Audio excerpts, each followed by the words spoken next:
tardes a todas y a todos.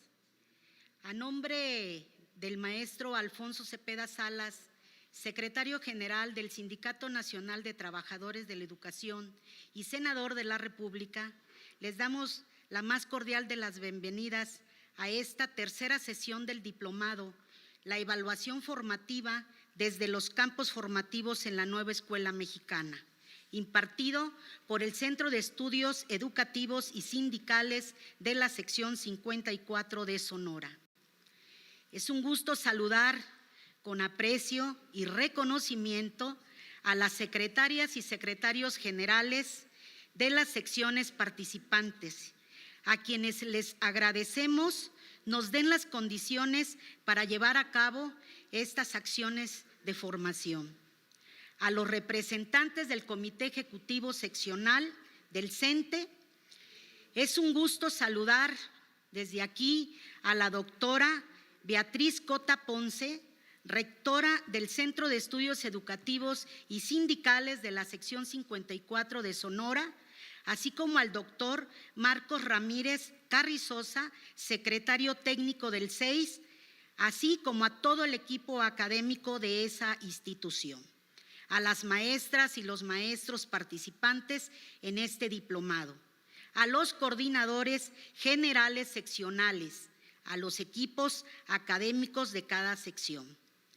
Saludo con mucho aprecio a mis compañeras y compañeros integrantes de la Comisión Organizadora Nacional aquí presentes en la sala de plenos del edificio sindical. Gracias, compañeras, por estar presentes aquí. Estaremos en la conducción de esta sesión, conducción y moderación, la profesora Aura Raquel Uxim y su servidora Goretti Josefina Lizárraga Medina. Me permito a continuación compartirles el objetivo del diplomado. El objetivo del diplomado es capacitar a los educadores para comprender, diseñar y aplicar estrategias de evaluación formativa que promuevan el desarrollo integral de los estudiantes mediante la implementación de métodos innovadores y efectivos en los distintos campos formativos, contribuyendo así a una educación más humanista, inclusiva y significativa en el contexto de la nueva escuela mexicana. El objetivo de esta reunión que nos ocupa hoy es dar seguimiento al diplomado, la evaluación formativa desde los campos formativos en la nueva escuela mexicana. Abordaremos hoy el módulo 2, que corresponde a la evaluación por asignaturas en educación básica. Comentarles que este módulo tiene 4 sesiones, hoy se abordarán solo 2. La primera, que tiene que ver con las características de la evaluación por asignatura, definición y propósitos, métodos tradicionales de evaluación, y la segunda sesión, características de la evaluación por asignatura, estrategias para alinear evaluaciones con objetivos específicos de asignaturas, adaptación de enfoque según la naturaleza de la materia. Adelante, maestra Aurea, tiene el uso de la voz. Muchas gracias, maestra Goretti. Muy buenas tardes a todas y a todos. Me permito dar lectura a la síntesis curricular de la doctora Gloria Guadalupe Cocoba Paz. Sin antes, no debo omitir la presentación de nuestras ponentes juntamente con la doctora Gloria Guadalupe Cocoba Paz. También tendremos como facilitadora a la doctora Sujei Francisca Tacho Valle. Y como intérpretes de lenguas de señas mexicanas, damos la bienvenida a la maestra Yelanesi Félix Quintana y al maestro Daniel Martínez Gámez. Me permito ahora sí leer la síntesis curricular de la doctora Gloria Guadalupe Cocoba Paz. Ella es licenciada en Educación Primaria por la Benemérita y Centenaria Escuela Normal del Estado de Sonora. También tiene una licenciatura en Educación Media en el área de Español, egresada de la Escuela Normal Superior de Hermosillo. Es maestra en Educación, Campo, Formación Docente en la Universidad Pedagógica Nacional, Unidad Hermosillo. Tiene otra maestría en Administración Educativa del Instituto Pedagógico de Posgrado de Sonora. Posee una especialidad en Español y Literatura en el Instituto de Posgrado de Sonora. Un doctorado en Administración Educativa en el Instituto de Posgrado de Sonora. Es diplomante en Formación de Líderes Educativos en Coaching Desarrollador y Ontológico, impartido por el Centro Regional de Formación de Docentes. Facilitadora y coordinadora en el diseño de materiales y capacitaciones brindadas por parte del Centro de Estudios Educativos y Sindicales de la Sección 54 en Sonora del 2015 hasta la fecha. Actualmente, directora de la prestigiada Escuela Secundaria Estatal número 24 en la ciudad de Hermosillo, Sonora, y catedrática del Centro de Estudios Educativos y Sindicales de la Sección 54 del CENTE. También me permito compartirles la síntesis curricular de la doctora Sujei Francisca Tacho Valle. Tiene una licenciatura en Educación Primaria cursada en la Escuela Normal del Estado de Sonora.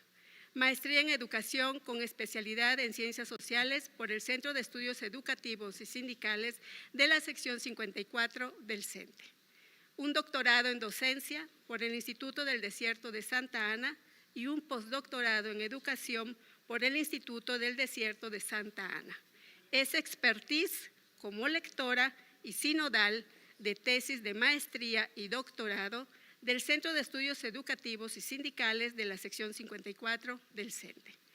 Asesora técnica directiva de la Zona Escolar 40 de Educación Primaria por el sistema UCICAM y asesora de tesis y proyectos de innovación e intervención de alumnos maestrantes en el Centro de Estudios Educativos y Sindicales de la Sección 54 del CENTE. Bienvenidas, doctoras, como facilitadoras de este módulo del diplomado que hoy nos ocupa. Estimadas y estimados participantes, les solicitamos, por favor, registrar su asistencia en la estrategia de pase de lista que el equipo académico de su sección tenga a bien compartir con ustedes y utilizar el chat para sus dudas, comentarios, observaciones o aportaciones, las cuales serán atendidas en su momento por cada una de nuestras facilitadoras en el momento de su intervención. Además, les recordamos y solicitamos de manera muy respetuosa responder el enlace de evaluación de valoración del CENTE que es entregado a cada uno de ustedes por el equipo académico de su sección y también, por favor, responder al enlace de evaluación del 6. Y sin más preámbulos, doctoras, adelante. El espacio es de ustedes. Muchas gracias. Buenas tardes. Damos inicio a esta sesión número 3 de este diplomado de la evaluación formativa desde los campos formativos en la nueva escuela mexicana. Agradecemos al equipo nacional por esta presentación y el acompañamiento que hemos tenido durante todas las sesiones. Vamos a iniciar esta presentación que hemos elaborado para esta sesión. Entonces, con la primera diapositiva vamos a poder observar que en la sesión número 1, los fundamentos de la evaluación formativa es lo que se estuvo atendiendo por parte de los facilitadores. Continuamos posteriormente con la sesión número 2 y las herramientas de la evaluación formativa. En estas sesiones estuvo trabajando lo que es la fundamentación, que es la nueva escuela mexicana y la nueva manera de evaluar en este periodo.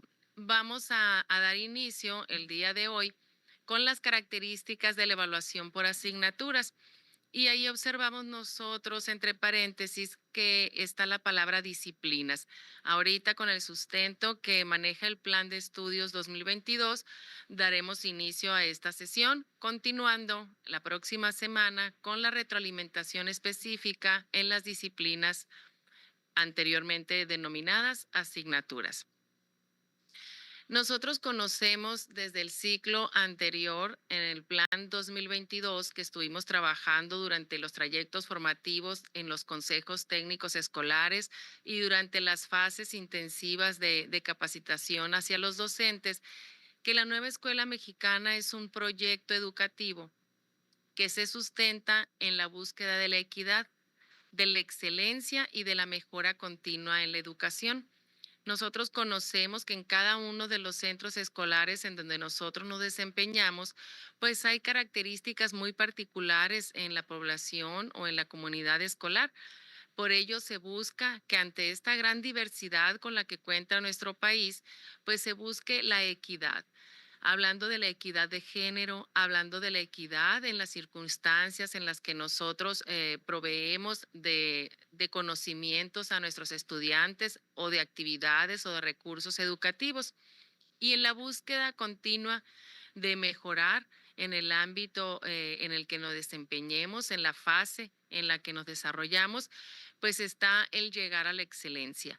Si bien es cierto que la nueva escuela mexicana, pues anteriormente tuvo también un nuevo modelo educativo y otros planes de estudio con los que hemos estado trabajando. En mi caso, egresé en 1995 de la Escuela Normal del Estado para maestra de educación primaria e iniciábamos en ese periodo a trabajar con un plan y programas de estudio de 1993 hemos ido transitando en cada una de estas fases hasta llegar ahora a lo que es la nueva escuela mexicana.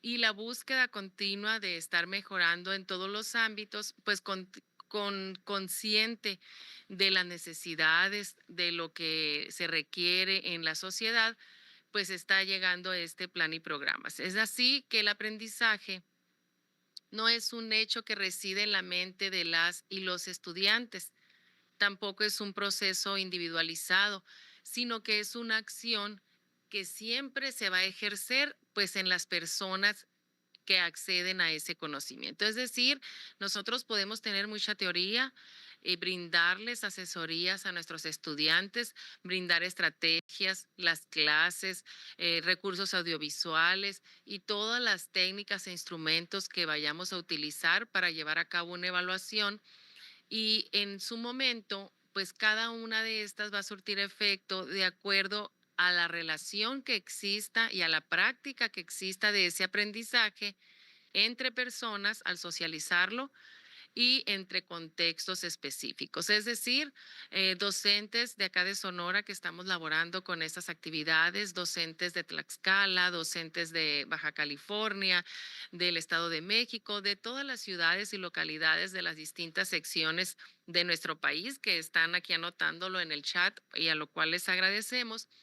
Pues cada uno de nosotros vamos a desarrollar esas bases como proyecto, buscando la equidad, la excelencia y la mejora continua en la educación. Asimismo, pues profundizar en que al no ser un proceso individual, los estudiantes requieren llevar su conocimiento a la acción, ejercer esa relación con otras personas y lo que es aún mejor, pues llevar a casa ese aprendizaje, esa práctica que se tiene dentro de la escuela. Cada uno de los estudiantes que tenemos nosotros en el aula o en las canchas, en los docentes de educación física, pues cada uno de esos estudiantes es parte de una familia y cada una de las familias es una parte muy importante como célula de la sociedad.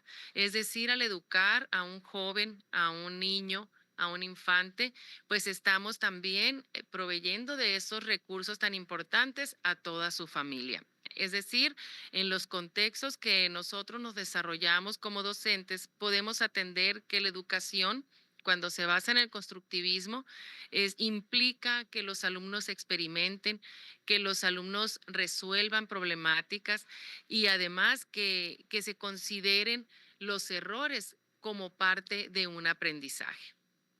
Aquí nosotros estamos avanzando a la siguiente diapositiva con lo que es la evaluación formativa.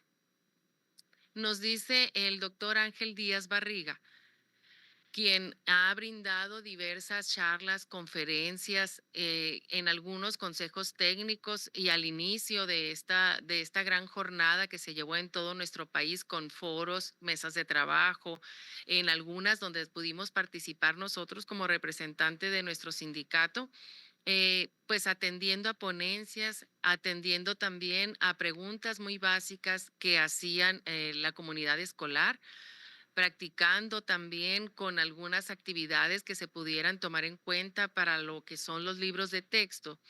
Y aquí este académico, Ángel Díaz Barriga, nos menciona que se establece una necesidad de reconstruir el concepto y la práctica sobre la evaluación del aprendizaje. Es decir, en este plan de estudio 2022 no es nada nuevo, pero sí se requiere reconfigurar este concepto de lo que es evaluar. Y sobre todo, en la práctica, realizar esta evaluación formativa que requieren nuestros estudiantes. Anteriormente, pues nosotros, con los distintos planes educativos con los que fuimos formados, pues estuvimos siendo evaluados, a lo mejor nada más por un examen escrito, tal vez con un examen oral, rara vez con un proyecto o a través de la práctica. Es decir, se dejaba lo que es la evaluación formativa a las áreas a lo mejor artísticas, estéticas o de educación física. Actualmente, pues los directivos, los supervisores, jefes de sector, subdirectores, pues atendemos y hacemos el llamado a todos los docentes a que se realice una evaluación formativa con base en las necesidades del mismo estudiante, incluso con ajustes curriculares y la participación pues de educación especial y las compañeras y compañeros de la SUSAER que nos dan a nosotros orientaciones muy asertivas de cómo podemos evaluar a ciertos estudiantes que tienen algunos requerimientos especiales. Entonces, concluimos con esta diapositiva donde el doctor Ángel Díaz Barriga nos establece este concepto, reconstruirlo, llevando lo que es la evaluación del aprendizaje hacia la práctica. Avanzamos, por favor.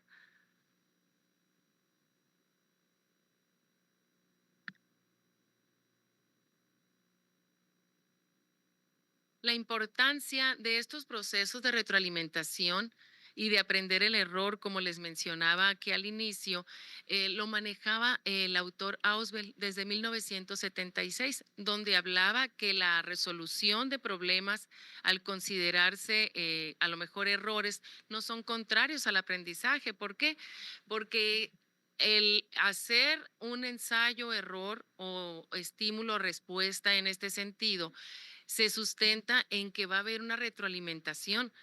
Y si nosotros atendemos a esa retroalimentación con base en las necesidades que se requieren para llevar a la práctica el aprendizaje, es como nosotros vamos a poder abordar algunas otras propuestas sobre la forma en que los docentes pueden realizar esta práctica continua con sus estudiantes. En el documento que nosotros analizamos en educación básica durante la 5ª sesión de Consejo Técnico Escolar y en el taller intensivo de formación continua para docentes en el ciclo escolar anterior, trabajamos con este documento y se estructura en 3 apartados. Primeramente, el significado y las dimensiones de la evaluación formativa. Asimismo, lo que es la reflexión sobre el error y los procesos de retroalimentación y algunas propuestas para desarrollar la evaluación formativa. Entonces, si nosotros analizamos estos materiales, no están todavía desfasados, los podemos consultar y dentro de las referencias bibliográficas que nosotros recomendamos al final de esta presentación, pues mencionamos estos documentos que son oficiales y que dimensionan lo que es la retroalimentación y el aprendizaje del error. Es decir, la retroalimentación no nada más es entre docente-estudiante, sino también del alumno hacia el docente. Cuando trabajamos nosotros con grupos de adultos o en nivel media superior, o también en educación básica, aunque no es tan común, los alumnos también hacen recomendaciones al finalizar un curso como este que estamos presenciando a distancia, pues se elaboran encuestas y se analizan las respuestas de todas las personas que estuvieron ahí sustentando estas actividades para desarrollar posteriormente pues mejoras, ¿verdad? Ya sea las presentaciones, ya sea los materiales, ya sea los recursos que se van a atender para trabajar los productos de cada sesión. Aquí también es importante mencionar que la evaluación formativa es una herramienta diagnóstica Es decir, nosotros al inicio del ciclo escolar, desde antes de finalizar el ciclo anterior, en julio, estuvimos adelantando con esas fichas descriptivas que elaborábamos con los grupos, en el caso de nivel secundaria, con los grupos tutorados, y esas fichas descriptivas, al iniciar en el mes de agosto, en este ciclo escolar 2024-2025, y si nosotros las analizamos y posteriormente elaboramos algunos exámenes, ya sea escritos, ya sea orales, ya sean a través de la práctica, a través de la tecnología y de distintas actividades o a través de Mejoredu con las distintas recomendaciones contextualizadas, nos proporciona información muy valiosa que es continua y que la podemos utilizar tanto para los docentes como para los estudiantes. ¿Por qué? Porque estamos viviendo un proceso educativo y el objetivo principal de evaluar es reorientar el rumbo cuando nosotros denotamos que hay algunas fallas en el proceso de aprendizaje. Entonces, el objetivo principal, no hay que perderlo de vista, es que nosotros podamos informar a madres, a padres, a tutores, a cuidadores, a los mismos estudiantes, a los tutores de grupo, cómo guiar a los estudiantes para lograr los objetivos planteados. Ofrecerles también una visión muy clara de cuáles son las fortalezas. Por eso tenemos que iniciar primeramente denotando, eres excelente en estas áreas, me gustó mucho que tuvieras una redacción extensa en lo que se te está pidiendo en la clase de español, por ejemplo, o de formación cívica. Y en esa redacción noté que hay unas áreas en las que puedes mejorar. ¿Qué tal si al escribir tantos renglones, a lo mejor 12 líneas, los separas en 2 párrafos para que sea mucho más fácil para los lectores? O si es un cartel, ¿por qué no localizas mejor las ideas principales o las ideas clave y no tengas que poner todo el texto, sino también puedas ofrecer una imagen como recurso en un cartel? Es decir, atendiendo a las necesidades que se encuentran tanto en fortalezas como en áreas de mejora, independientemente del nivel educativo en el que nos encontramos de educación básica, pues esto va a permitir que tanto docentes como padres podamos hacer ajustes en los métodos de estudio. Así también podemos hacer modificaciones en planes de enseñanza, en planes de clase, para hacerlo de manera más dinámica. Si nosotros elaboramos una planificación diaria o semanal, quincenal, mensual, pues podemos atender a todas estas necesidades a través de un recuadro o de un espacio de observaciones donde podamos atender si la herramienta utilizada fue idónea para los estudiantes o si se requiere hacer algunos ajustes y que permitan dar una visión integral a lo que se está planteando. Entonces, hasta aquí, compañeros, pues estamos observando que ustedes siguen poniendo su nombre, la sección sindical a la que pertenecen, y pues es un gusto tenerlos aquí tan activos en el chat. Vamos a avanzar con lo que es un documento que nos basamos también, que fue publicado por la UNESCO sobre la evaluación formativa. Es una modalidad de evaluación que, si bien no es una idea nueva, sí cobró auge sin precedentes a través de la pandemia. ¿Y por qué seguimos mencionando ese periodo de contingencia que tuvimos a nivel global? Porque eso fue lo que replanteó a los docentes y a todas las personas que estamos inmersas en el ámbito educativo a realizar investigaciones, no nada más en México, sino en América Latina y en el Caribe. Y revela esto una inclinación a adoptar formas de evaluación formativa. Pero aquí la pregunta importante es cómo funciona esta modalidad de evaluación. ¿Qué es lo que estamos trabajando a través de este diplomado, verdad? Que está enfocado en la evaluación formativa. Aquí también es importante mencionar que un aspecto esencial de esta evaluación formativa es que las actividades pedagógicas se implementan con un objetivo en mente.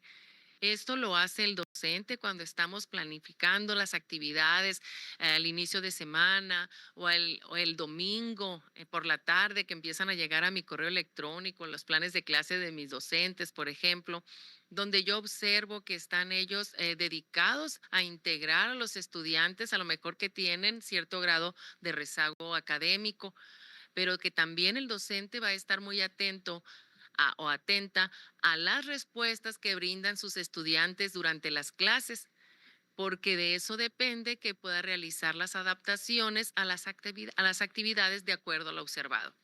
Si estamos en nivel preescolar, por ejemplo, no vamos a tener un número como una evaluación, pero sí vamos a tener una evaluación cualitativa que se basa en procesos logrados o en proceso continuo o ya nada más mencionar recomendaciones a madres o a tutores.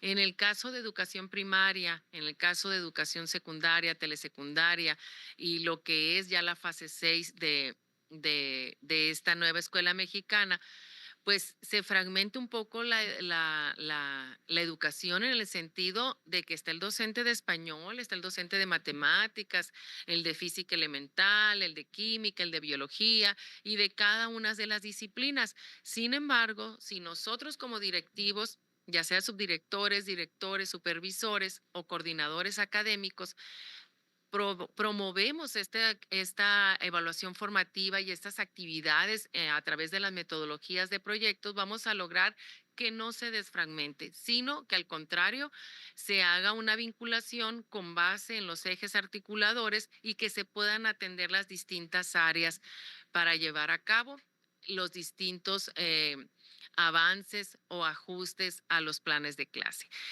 Esto pues puede implicar que vamos a modificar el ritmo de enseñanza o lo que antes decíamos los estilos de aprendizaje, son ritmos ahora de aprendizaje o de enseñanza y asimismo vamos a diversificar las tareas según el avance de cada estudiante. Si yo cuento con varios docentes de matemáticas en mi escuela, todos muy competentes y me informan, maestra, durante la academia observamos que los jóvenes están careciendo de los aspectos básicos para iniciar en matemáticas a nivel secundaria. Bueno, pues vamos a partir de lo más básico. ¿Por qué? Porque según el avance que se logre en los niños, pues es el avance que vamos a obtener también de manera grupal. Por ello vamos a estar retroalimentando constantemente, vamos a reforzar contenidos, entre otros aspectos.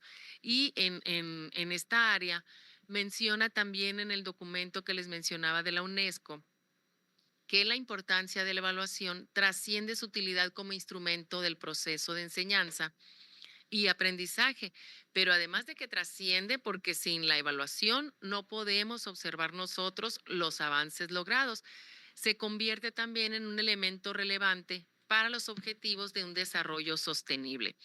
Y lo que se busca actualmente con la nueva escuela mexicana, pues aparte de la equidad, de la mejora continua, pues es la excelencia.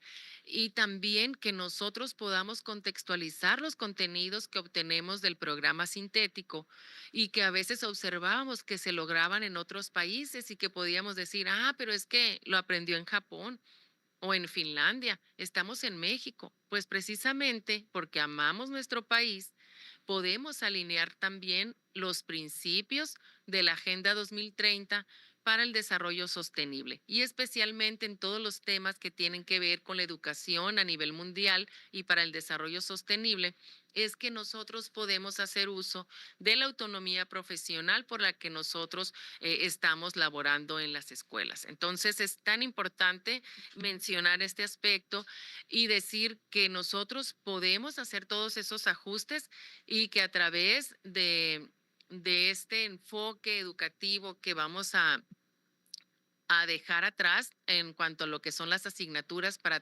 trabajarlo en disciplinas, pues vamos a atender este currículo que se fundamenta en campos formativos. Quisimos iniciar la doctora Sujei y una servidora destacando primero lo que es el enfoque basado en asignaturas que generaba una fragmentación, tanto en la enseñanza como en el aprendizaje y también en los conocimientos, porque se enfocaba el alumno a que era algo relevante a lo mejor nada más para la materia o la asignatura de español. En contraste, y como está ahí la flechita señalada, al adoptar nosotros con el Plan 2022 un currículo fundamentado en los campos formativos, pues estamos promoviendo que haya una interacción entre todos los miembros de la comunidad escolar. Aquí, cuando nosotros, el día de mañana, por cierto, que vamos a tener nuestra sesión de Consejo Técnico Escolar, vamos a poder observar pues distintos debates entre los docentes, entre trabajadores sociales, entre prefectos, entre orientadores educativos, docentes de apoyo, de educación especial, con los mismos directivos.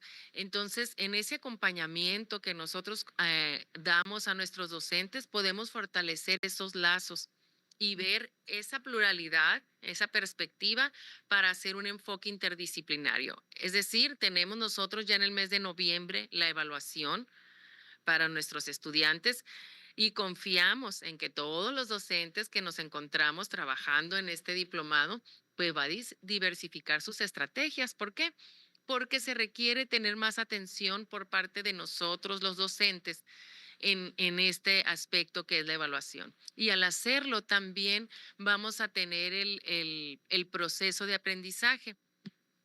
Cuando nosotros nos enfocamos únicamente a la evaluación final, pues no se tiene a lo mejor considerado el proceso o lo poco que el niño avanzó.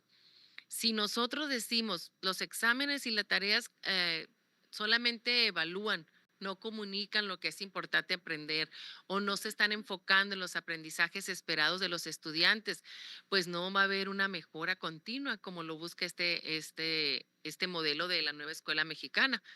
Sin embargo, si los alumnos perciben la obtención de una calificación como un logro y que nunca van a poder aspirar a un 10, por ejemplo, o a una E de excelente, pues eso obviamente va a minorar el esfuerzo que se va a dedicar.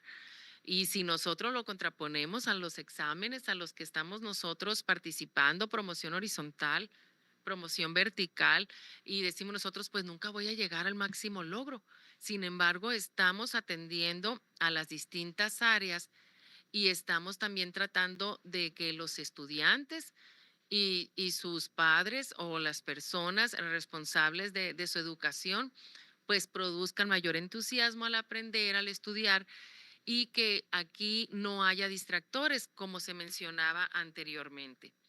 Aquí es muy importante también retomar en este aspecto lo que son los métodos tradicionales de la evaluación.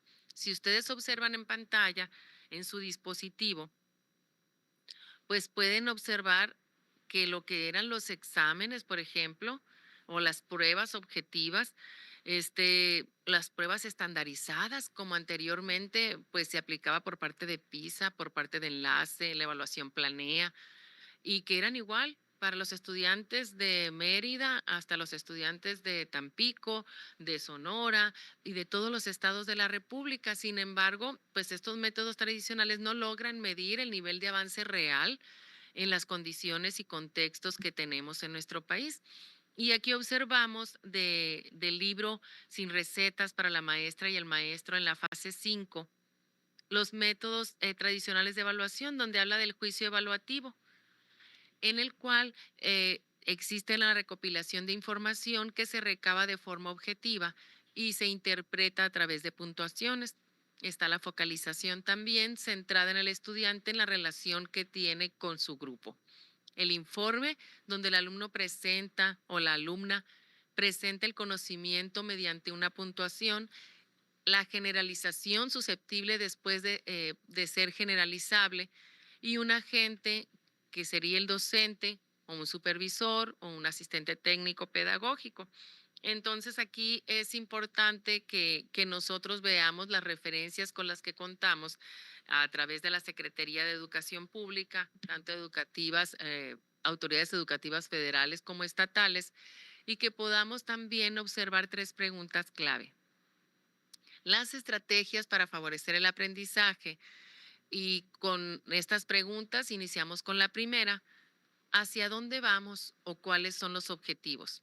Eso lo tenemos que plantear desde que nosotros estamos iniciando con un plan de clases, que estamos observando con qué recursos cuento, con qué bases encuentro yo en el diagnóstico a mis estudiantes, cómo voy a proveer yo una visión de objetivos, cómo les voy a explicar a los padres de familia que no todo el tiempo el alumno va a llevar un producto en el cuaderno, que tal vez el producto fue un video o que tal vez el producto fue un collage o una muestra en alguna maqueta que se realizó dentro o fuera del aula, porque tenemos distintos escenarios, ¿O cómo voy a favorecer el aprendizaje a través del uso de ejemplos, modelos de buenos y malos trabajos? Aquí es tan importante reforzar lo que son las fortalezas. Y esa palabra de malos trabajos, que así viene tal cual y así lo tomamos de SEP, es importante nosotros manejar que es áreas de oportunidad, que son áreas en que los estudiantes pueden atender a mejorar lo que ya iniciaron. Y también establecer, por ejemplo, ahora, en las semanas iniciales del mes de noviembre, ¿dónde estamos ahora? ¿Qué tanto avanzamos del mes de agosto, donde nosotros iniciamos, y dónde estamos ahora? Ofrecer esa retroalimentación descriptiva de manera regular y no con un felicidades. Un felicitación, claro que nos alienta a mejorar si lo hacemos como adultos. Ah, expusiste muy bien, felicidades. Pero felicidades, ¿por qué? Ah, felicidades porque el título es adecuado a cómo está el tamaño del cartel y no hiciste todas las letras grandes y al final las letras pequeñitas porque no mediste a lo mejor el tamaño de letra que se iba a aplicar para el título. O decir, muy bien, este trabajo, porque se observa que trabajaron todos los miembros del equipo, si es un trabajo en equipo, por ejemplo, o en el proyecto, porque se observa que el trabajo realmente lo realizaron los estudiantes y no las madres y los padres, por ejemplo. Hay maestras que bromean y me dicen en los consejos técnicos, es que yo ya conozco la letra de varias mamás, me dice, porque me dicen, es que el niño se durmió y yo terminé la tarea. Entonces no estamos evaluando a las mamás ni a los papás, aunque nosotros sí estamos siendo evaluados, ¿verdad? Como docentes. Entonces es muy importante atender a esa necesidad. ¿Dónde estamos ahora, mamás, papás? Su niño ya está en primero de primaria, déjelo que él utilice el lápiz adecuadamente, o si ya está en nivel secundaria con más razón, que los niños se vayan haciendo independientes y observar cómo los alumnos también detectan ellos sus fallas o que digan, maestra, observaste, maestra, o observó, maestra, quienes hablan de usted, que ya puedo hacer mejor la letra cursiva, por ejemplo. Observó, maestra, que yo hice ese dibujo y no lo calqué de ningún lado, lo pude hacer yo solo. Entonces, enfoquémonos en la retroalimentación positiva, descriptiva de manera regular, no nada más el carita feliz, sino decirle, está bien, pero ¿por qué razones? Y la siguiente pregunta clave, ¿cómo podemos cerrar esta distancia entre la situación actual y la deseable? Y aquí es muy importante que el diseño de las clases pues que vayamos paso a paso. No podemos nosotros tomar del programa sintético varios contenidos para atender. Tenemos que hacerlo bien y para poderlo hacer con esa calidad que se busca, pues tenemos que hacer un diseño enfocado a atender un aspecto a la vez. Asimismo, cuando trabajamos con adultos, por ejemplo, en este diplomado, no podemos dar todos los temas en una sola sesión. ¿Por qué? Porque no se logra abarcar lo que nosotros queremos enfocar, que son las estrategias para que ustedes y nosotros podamos evaluar de una manera formativa, enfocada a la retroalimentación. Y asimismo, también otra de las respuestas o de las estrategias que se mencionan aquí es que involucremos a los alumnos en la autorreflexión. Es algo muy difícil, se oye muy fácil, ¿verdad? Hay una autorreflexión y que les vamos a permitir también monitorearlos y compartir su aprendizaje. Aquí es muy importante que el grupo inmerso en la dinámica de clase pueda también realizar distintos tipos de evaluación. Hay objetivos didácticos que nosotros planteamos en nuestro plan de clases. Sin embargo, está la heteroevaluación, por ejemplo, la coevaluación, la autoevaluación que ya algunos niños de educación básica manejan de manera muy acertada, pero no podemos limitarlos nosotros al hacer la comprensión de que nada más es para obtener una calificación. No, tenemos que ofrecerles a los niños estas estrategias para que las diferencias individuales que se encuentren en el grupo se vayan quitando poco a poco. Es decir, que se vaya haciendo una visión más integral y que el contexto del mismo estudiante vaya cambiando. Y lo mencionamos mucho y los escuchamos a veces de coaching, donde nos dicen, dependiendo con las personas con las que tú compartes, es como tú vas a hacer. Entonces, ahí sí podemos hacer recomendaciones a los estudiantes, sí podemos nosotros también ofrecer alternativas cuando hacemos la formación de los equipos y que ahí nosotros podemos atender a que los equipos tengan jóvenes o niños con distintos ritmos de aprendizaje, lo que llamábamos antes los estilos de aprendizaje, donde hay alumnos muy extrovertidos, otros muy introvertidos, otros que a lo mejor son muy individualistas, pero que de esta manera podamos nosotros diversificar también las estrategias al enseñar y también al observar los logros de los jóvenes. Aquí nos menciona en el chat la maestra Amelia Rivas. Los padres de familia, dice, ya no tienen tanto interés en sus hijos. Cuando entran en secundaria, según piensan, ya son adultos, pero la mayoría así lo piensan. Entonces, eso lo vivimos en el día a día, maestra. Nosotros sabemos que cuando los niños ingresan a preescolar o a educación inicial, pues los padres están muy atentos porque saben que dependen casi totalmente de ellos. Sin embargo, a medida de que van avanzando de nivel, en este caso de fase, de educación primaria y que pasan después a telesecundaria o a secundaria, como que se van desligando en ese aspecto porque dicen, pues ya el niño ya lee, ya escribe, él tiene la responsabilidad de atender lo que le dice su maestra o su maestro y yo nomás le pregunto, ¿tiene tarea? Y él me dijo que no.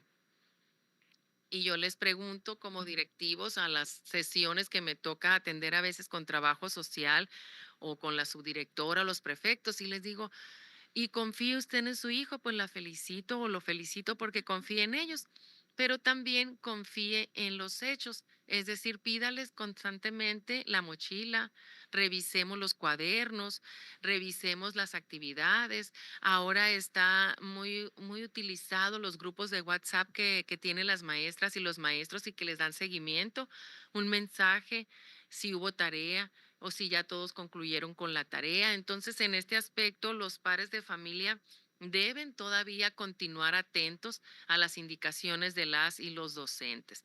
Y para continuar con lo que expresa el Plan 2022, pues aquí mencionamos lo que es la base de lo que es esta sesión 3, ¿no?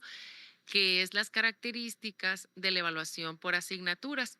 Y aquí cambia a la palabra disciplina. Si lo vemos ahí con un color distinto y menciona y textualmente el Plan 2022 en su página 124, un campo formativo no es la suma de los contenidos que lo conforman.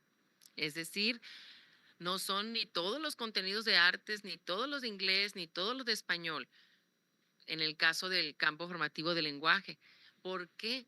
Porque son todas las áreas que se trabajan en ese campo formativo y desde ahí va a otorgar un sentido a la realidad. Si estamos trabajando con base en programas analíticos, con base en diagnósticos socioeducativos, pues el trasfondo que debemos de atender ahí también en este caso es que va a haber una pluralidad de saberes y de conocimientos. Habrá alumnos que con la belleza estética que se trabaja en la clase de artes, pero también se va a trabajar a lo mejor en el mito, en la leyenda, en las obras de teatro que se van a atender en español y asimismo en inglés, a lo mejor con algún sketch, con algún speech que se va a realizar y que esos saberes y conocimientos atiendan a las distintas disciplinas con los cuales pues se acercan a la realidad que se quiere estudiar. Y esto como referencia pues se encuentra en el plan y programas de estudio. Observamos aquí todas sus participaciones en el chat y nos mencionan aquí del Jardín de Niños Club de Leones qué pasa con las evaluaciones estandarizadas que realiza la misma autoridad educativa. En preescolar, por ejemplo, con la evaluación diagnóstica.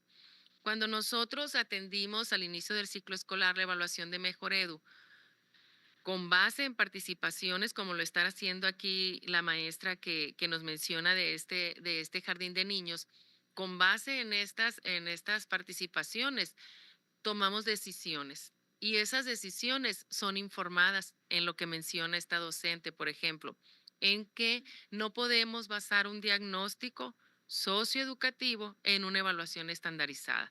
Entonces, es importante que nosotros como docentes de los de a pie, de los que estamos, como se menciona en las bases frente a grupo, seamos quienes opinemos con la evaluación que requieren nuestros estudiantes y lo planteemos también a nuestras autoridades educativas.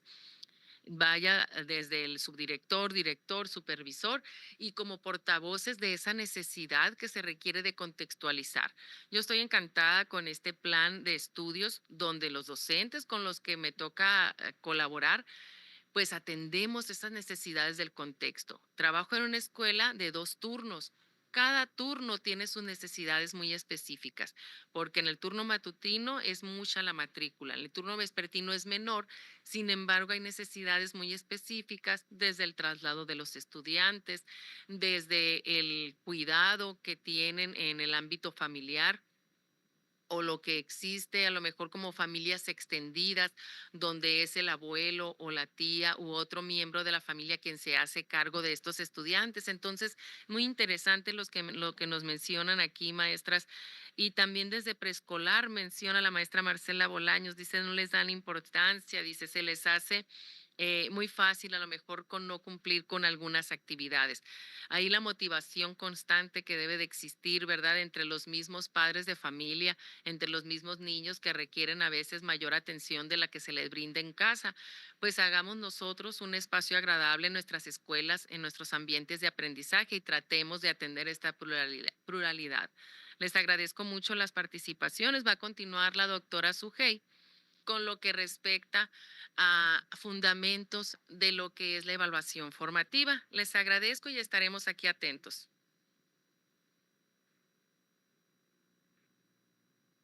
Muchas gracias, doctora Lupita.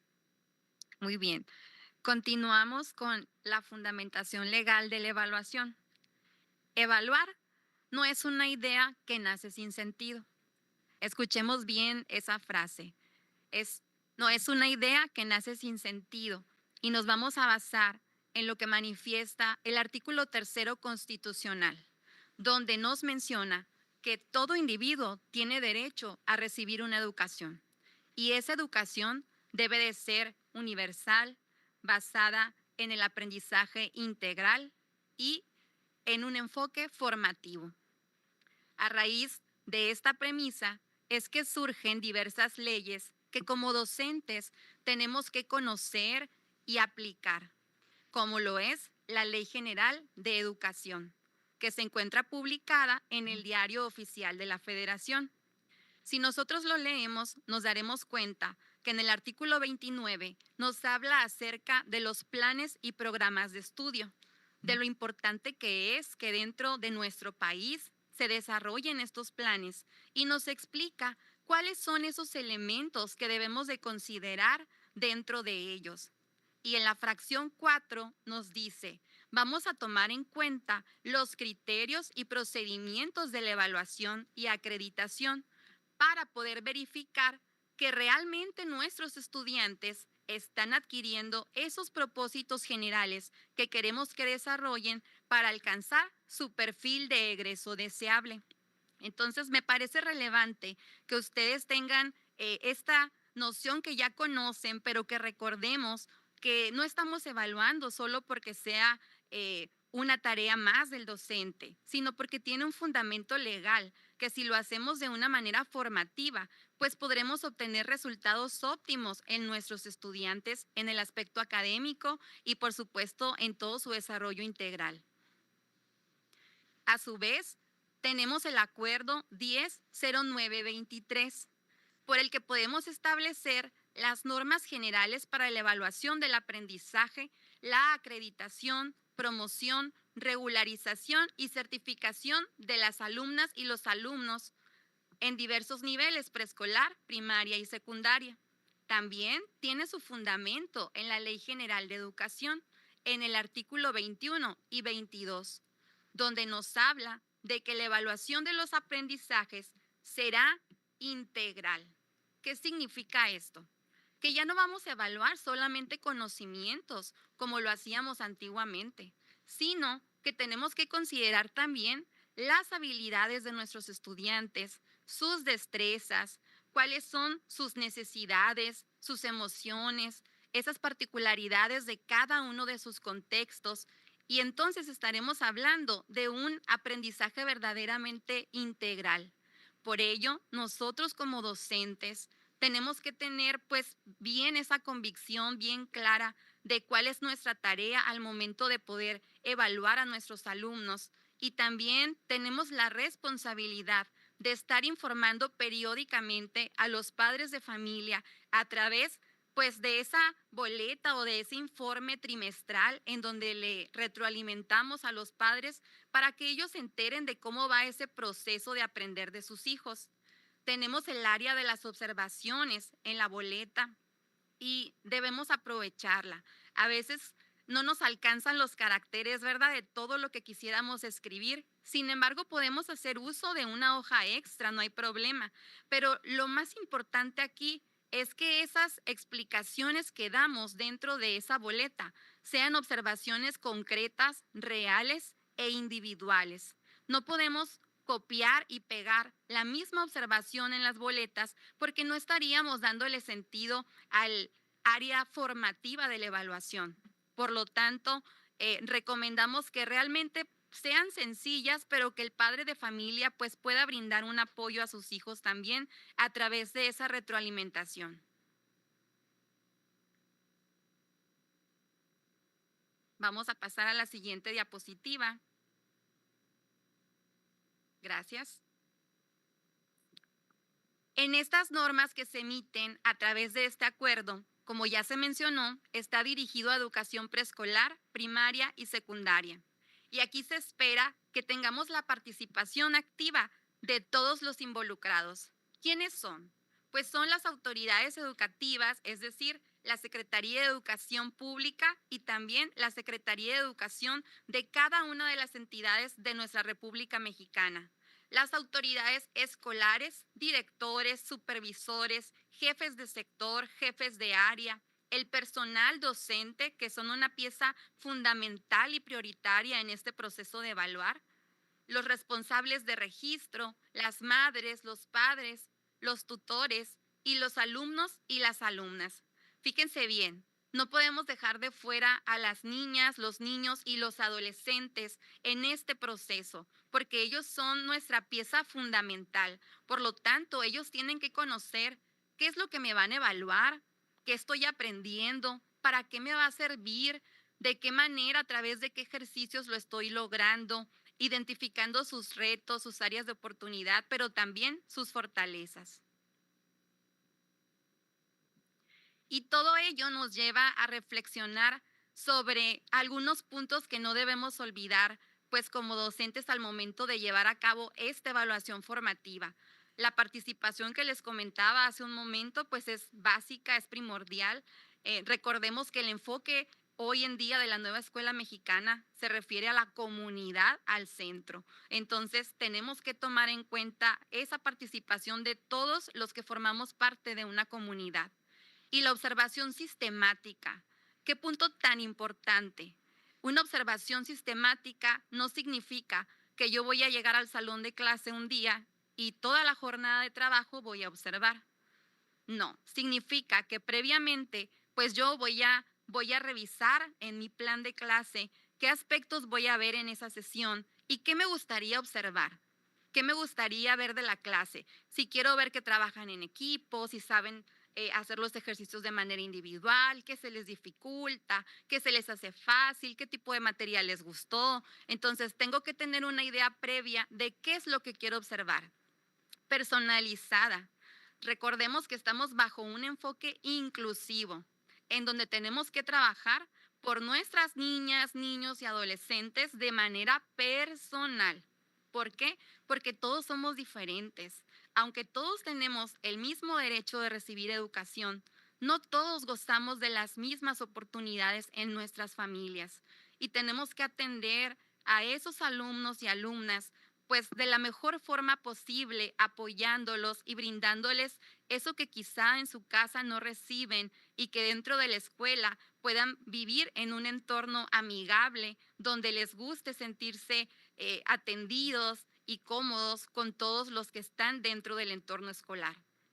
Y por supuesto, una evaluación contextualizada, porque no voy a evaluar de la misma forma en la sierra de una ciudad que en la costa, ¿verdad? Va a ser diferente porque los contextos varían. Incluso dentro de una misma colonia, donde tenemos varias escuelas en una zona escolar, nos damos cuenta de que es diferente la forma de desempeñarse de una comunidad que de otra y de trabajar de nuestros docentes y de aprender de nuestros alumnos.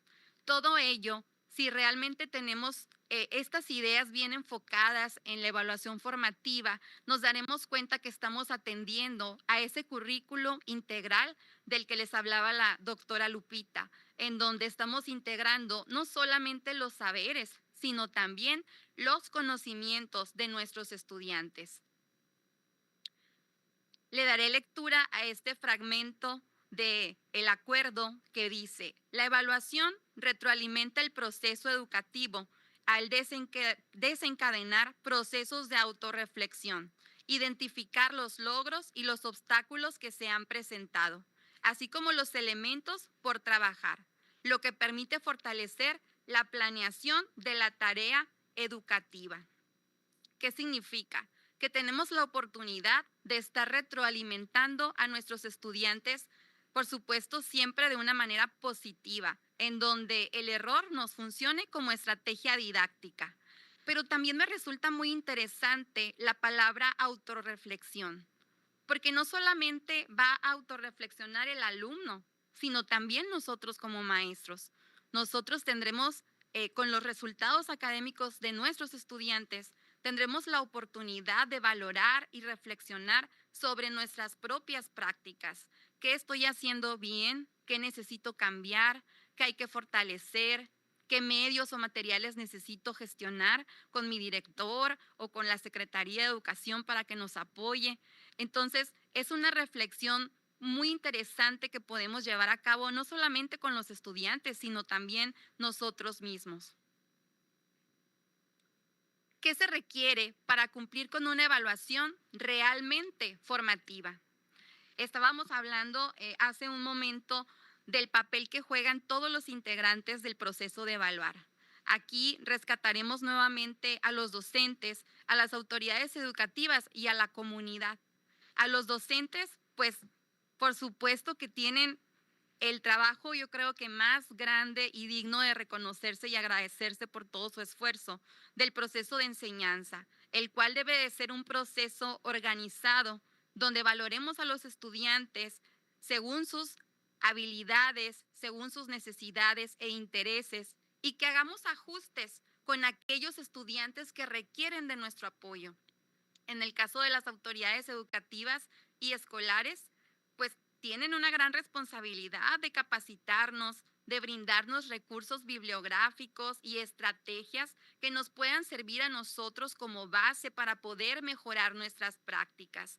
En este caso, ustedes en este momento están capacitándose en este diplomado, agradeciendo a nuestras autoridades sindicales por brindar este espacio, pero también a usted, maestra y maestro, a usted, director, supervisor, jefe de sector o agente educativo en general, que esta tarde está aquí, porque está invirtiendo tiempo de calidad para poder llevar a las aulas este aprendizaje y se los agradecemos. A su vez, en la comunidad, esa participación y ese cambio de paradigma, nos toca educar a la comunidad como maestros. ¿Por qué? Porque todavía existen muchos padres de familia que se pelean por una calificación en la boleta. Entonces nos toca enseñarles que no tenemos que comparar a los niños, que no va a sacar lo mismo Juan que Sofía, que cada uno es diferente y que la comparación debe de ser con uno mismo, en ir mejorando. Y si no vamos mejorando, pues en ver cómo podemos ayudarle para que así sea. Entonces, para consolidar esta evaluación formativa, se debe de estar dispuesto a cambiar, a tomar riesgos y a poder enseñar de una manera diferente. La enseñanza tradicional no es del todo mala. Podemos rescatar aquello positivo que nos esté funcionando. Lo malo es quedarnos solamente con esa enseñanza tradicional y dejar de lado lo que los nuevos tiempos demandan de nosotros, que es una enseñanza real, vivencial y activa. En cuanto a los métodos tradicionales de la evaluación, tenemos una autora que nos ha aportado pues información sobre evaluar muy importante. Ella es la doctora María Antonia Casanova, que es licenciada en Pedagogía y tiene una especialidad en Educación Especial por la Universidad Complutense de Madrid. La doctora nos hace en uno de sus textos de evaluación y calidad de los centros educativos, hace una analogía en donde analiza cómo desde el año de 1916, con el modelo empresarial de Henry Fayol, pues podían ellos valorar en la producción de Estados Unidos cómo mejorar en las fábricas. Entonces decía, desde aquel tiempo, desde aquellos años, ya se veía la manera de evaluar para mejorar. Entonces, poco a poco, con el paso del tiempo, fue cobrando este término importancia hasta que llegó al ámbito educativo, y es la manera en la que ella compara pues esa necesidad constante del ser humano de ir evolucionando e ir cambiando y transformándose según la sociedad. Ella nos menciona que los planes y programas de estudio, pues primeramente hablaban acerca del diseño curricular, de los objetivos, y más adelante entra el término de la evaluación educativa y posteriormente una evaluación de carácter formativo que nos permite poder valorar mejor los procesos de nuestros estudiantes. A su vez, ella, María Antonia Casanova, nos dice, siempre ha existido una disyuntiva entre identificar si el método cuantitativo o el método cualitativo es el mejor al momento de evaluar. Estamos hablando aquí de métodos tradicionales, pues, y nos dice el método cuantitativo, pues nos habla de una medición objetiva, de una validez que se le da y tiene mayor fiabilidad porque solamente es porcentual, pues, ¿no? Exacto. En cambio, el método cualitativo evalúa procesos, valora acciones, hay un enfoque de observación muy constante donde se toma en cuenta la actitud y el desempeño del estudiante. Se valora su esfuerzo, por más pequeño que sea, siempre está valorándolo. Entonces dice, no se trata de encontrar un mejor método que otro, sino de aprender a que ambos se pueden combinar. No es necesario que exista esa dicotomía o división entre estos métodos, según autores como Hook y Richard. Entonces nos toca a nosotros como docentes valorar qué métodos nos permiten mejorar esa tarea educativa. Aquí podemos ver en la diapositiva qué impacto nos deja el trabajar con una evaluación tradicional y qué impacto el trabajar con una evaluación formativa. Cuando somos muy tradicionalistas y nos vamos a analizar cómo trabajábamos hace muchos años, pues vamos a darnos cuenta de que solamente valoraban el proceso final, ¿verdad? La evaluación no era constante durante todo el proceso de aprendizaje, sino solamente al final se evaluaba ¿con qué? Con un examen, era lo más común. Y los alumnos aprendían a través de la memorización, siempre todo más metódico. Y no interesaba tanto el comprobar objetivos o el comprobar lo que el alumno aprendía para poderle ayudar, sino más bien que era para detectar el error que estaba cometiendo. Entonces ahí nosotros como docentes nos convertíamos en emisores de juicios. En cambio, si realmente respondemos a un enfoque de la evaluación formativa, estaremos valorando y atendiendo procesos. Esos procesos que son permanentes durante todas las sesiones de clase, todo el día, lo que dura una clase. Entonces, si los alumnos realizan producciones en todo el trimestre, varias producciones de diferentes tipos, cada una de ellas será considerada parte importante del proceso de valoración al momento de evaluar. No nos vamos a esperar a que se acabe el trimestre y que en la semana que marca el calendario, que son los exámenes, pues con el examen darle el 80%, el 70%, porque entonces, ¿dónde queda todo el esfuerzo que el alumno realizó previamente en todo ese trimestre donde estuvo realizando diversas producciones? Entonces tenemos que valorar esas áreas de oportunidad y fortalezas de nuestros estudiantes y programar acciones de apoyo para que con ello ellos puedan adquirir un aprendizaje realmente significativo. Me gustó mucho, estaba observando una videoconferencia de la doctora María Antonia Casanova y me gustó mucho una reflexión que hacía ella acerca de una analogía con un médico y se las voy a compartir.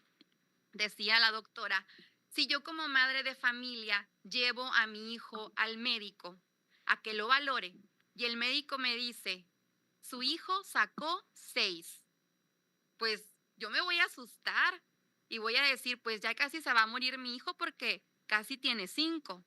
Y no me voy a conformar como madre y voy a preguntar qué tiene, que me expliquen en qué salió mal, a dónde lo puedo llevar, quién lo puede ayudar, qué medios voy a buscar.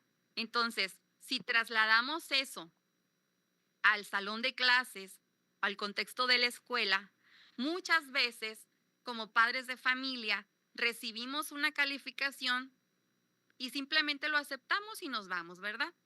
O al revés, como maestros a veces la entregamos, pero no nos damos el tiempo de explicarle al padre en qué podemos apoyar al niño o a la niña o al joven adolescente.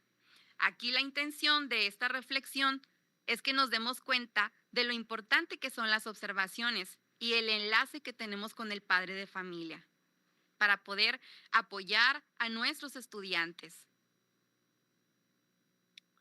Por lo tanto, nosotros, a raíz del enfoque de la nueva escuela mexicana, estamos trabajando con un modelo de educación que toma en cuenta la inclusión, donde nosotras, las personas, no somos un 6, no somos un 8, no somos los de 10 siempre, no somos un 7, porque si aprendemos a ser siempre los de 10, pues el día que no lo logremos nos vamos a frustrar y emocionalmente vamos a estar mal, ¿verdad?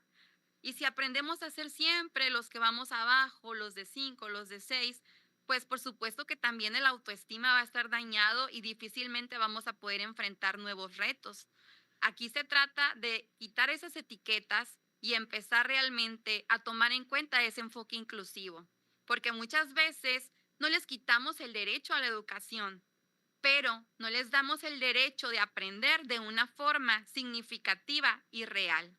¿Qué nos toca? ¿Qué nos toca dentro de los centros escolares?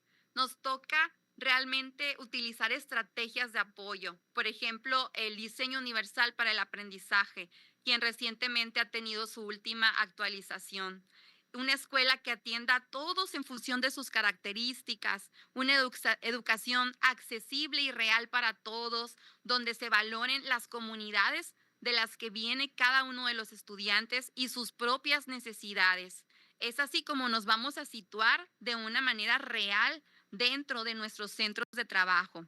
Y esto nos lleva a reflexionar cómo es tan importante ese plano didáctico previo que llevamos a cabo antes de llegar al salón de clases. Sabemos que ustedes han construido hasta este momento su programa analítico y que lo han hecho con base a esa contextualización, a esa lectura de la realidad que ustedes han determinado a raíz de las diferentes herramientas diagnósticas que aplicaron y de las características propias de su comunidad. Pero después de ahí nos vamos al plano didáctico, que habla ya de la planeación. La planeación va de la mano de evaluar, porque acuérdense que ahí es donde ponemos qué contenidos y qué procesos de desarrollo y aprendizaje queremos que nuestros estudiantes desarrollen.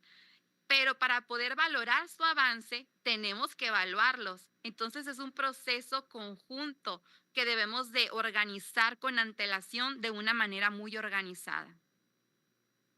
¿Qué implica trabajar un currículo por campos formativos? Podemos ver aquí, la maestra Lupita les comentaba acerca de esa fragmentación que se daba entre las asignaturas del plan anterior.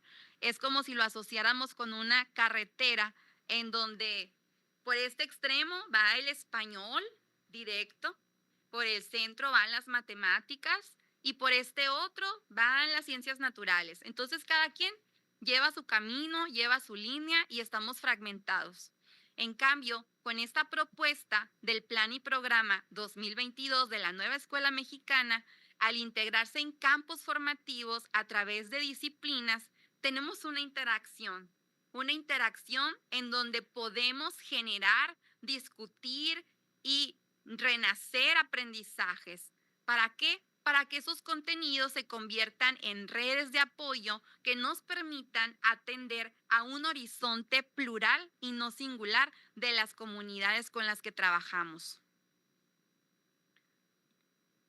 Leyendo el Plan y Programas de Estudio 2022 en la página 47, me gustó mucho este fragmento al que le daré lectura.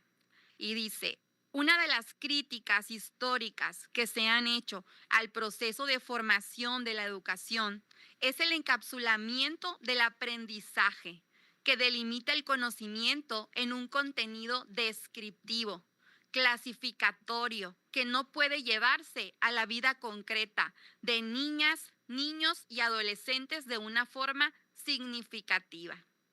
¿Qué significa? Que en la reforma del año de 1992 hubo una transición de trabajar por áreas a asignaturas. Hoy en día, en la nueva escuela mexicana, en el año 2022, se trabaja por campos formativos, donde lo vinculamos a su vez con disciplinas y con los diversos ejes articuladores. Significa esta cápsula que ya no puedo quedarme dentro de ella, que ya pasó el tiempo y que necesito empezar a cambiar ese paradigma que existía de evaluar por asignaturas para este cambio que es por campos formativos. Sabemos que no ha sido fácil, que ha sido un reto muy grande, pero también confiamos en sus habilidades, porque todos los que están aquí presentes en este momento tienen los estudios y la preparación de una carrera docente que les permite tener bases para poder partir de ellas y elaborar sus propios programas analíticos y con ello responder a una evaluación realmente formativa. Cedo la palabra en este momento a mi compañera, a la doctora Lupita Cocova.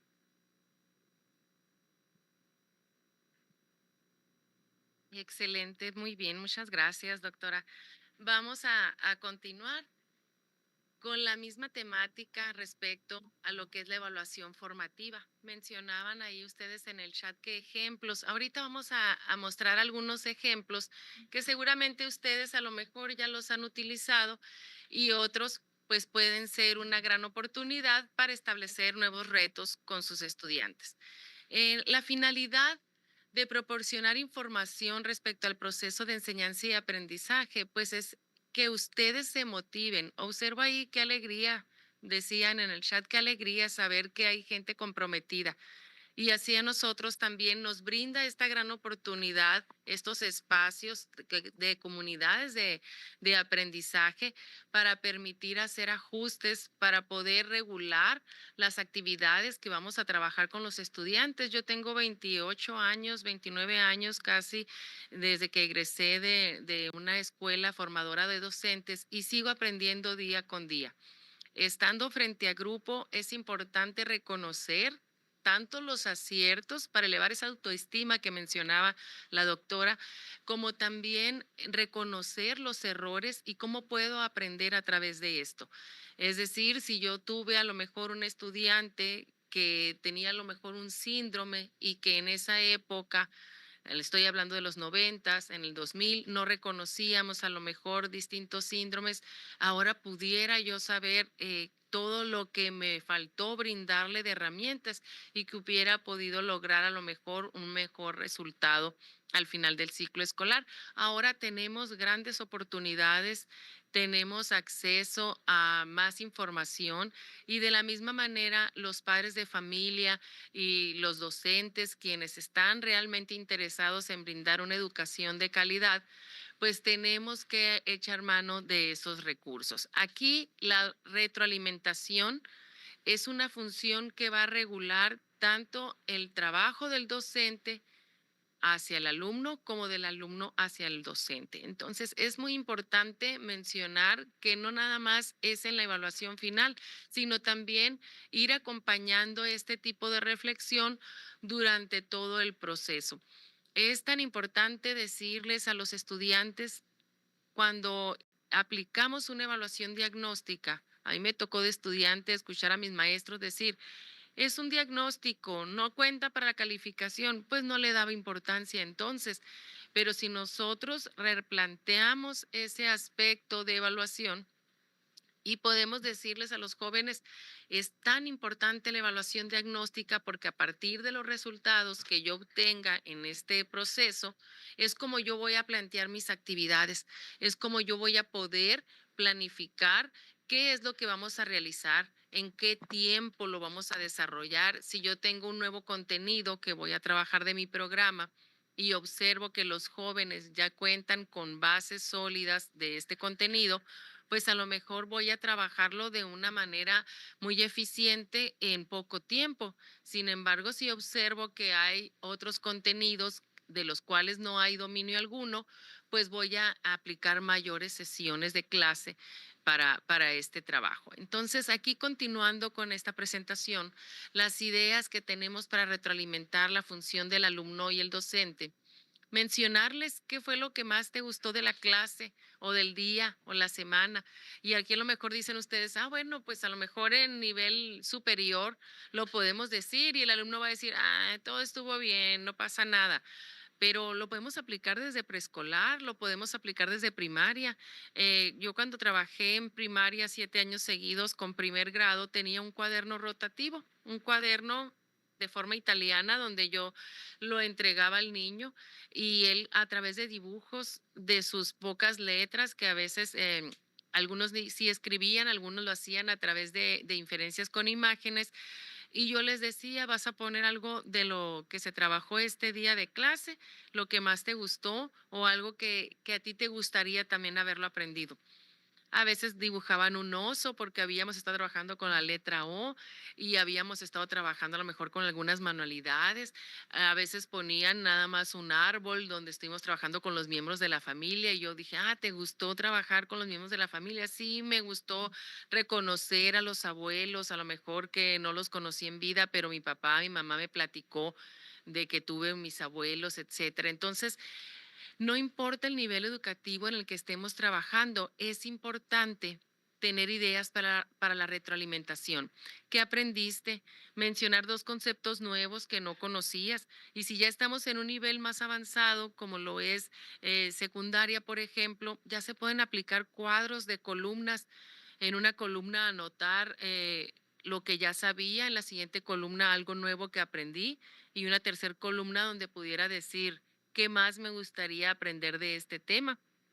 Cuando estuvimos trabajando en un periodo de clases con lo que era el tema del eclipse, estuvieron tan adorables algunos trabajos que los docentes estuvieron practicando en la clase y las participaciones de los jóvenes tan increíbles porque no era lo tradicional de estar copiando algo del libro o del pizarrón o subrayando, sino que ellos estaban creando instrumentos o recursos con los que pudieran ver de manera segura un eclipse y cómo ese suceso histórico ellos lo estaban retomando para una clase práctica.